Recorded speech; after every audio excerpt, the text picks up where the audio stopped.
Hi, Mike's Carburetor Parts.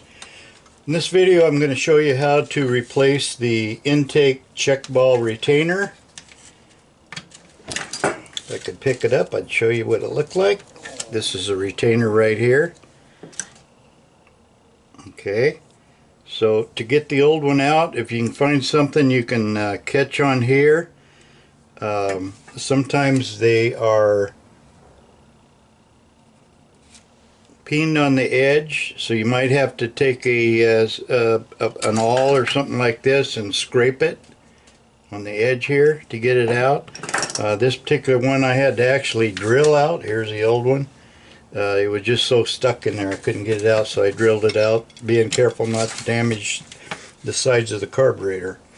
Alright, so what this is this intake check ball. This is where the carburetor fills up with fuel, and the check ball is used to stop up the hole, the intake hole. Get in the hole there. Okay, it doesn't want to go.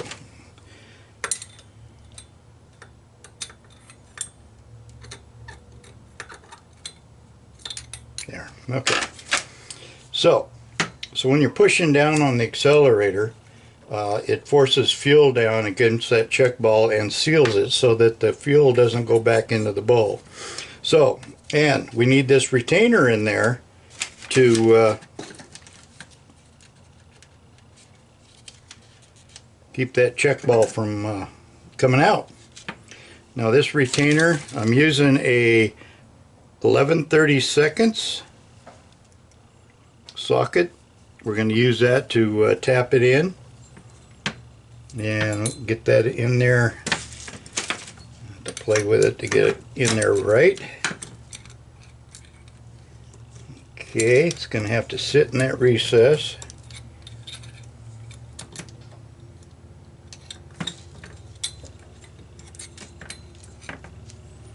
Okay, so it's sitting in that recess. Might be hard to see in the hole there in the wheel. And then we're going to take this and take a hammer and tap it in there,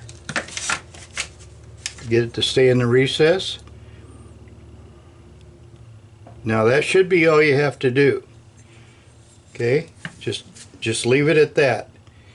If you have to, if the carburetor is so wore out or something that it won't stay where it should go, then stake the sides on the edge like I showed you right here on this edge. Just stake it once or twice